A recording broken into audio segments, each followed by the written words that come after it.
Fruit అనేది ఈ మధ్య బాగా లభిస్తూ ఉండటంతో చాలామంది ఆరోగ్యానికి మంచిదని బాగా తింటూ ఉన్నారు. అలాంటి కివీ ఫ్రూట్ 100 గ్రాములు తీసుకుంటే అందులో 83% నీటి భాగమే ఉంటుందన్నమాట.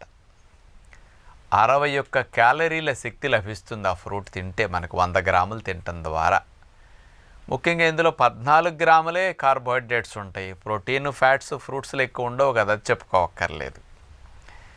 ఓవరాల్గా ఎక్కువ క్యాలరీస్ అని అనుకుంటారేమో, 61 క్యాలరీల శక్తి మాత్రమేనా మీకు తెలియజేస్తున్నాను. మరి ఇలాంటి కివీ ఫ్రూట్ని 8 వారాల పాటు రోజుకి 2 కివీ ఫ్రూట్స్ని 118 మందికి తినిపించారండి సైంటిస్టులు పరిశోధన కోసం. అలా తినిపించటం ద్వారా వీళ్ళల్లో బీపీ అనేది, హై బ్లడ్ ప్రెషర్ అనేది, పైది సిస్టోలిక్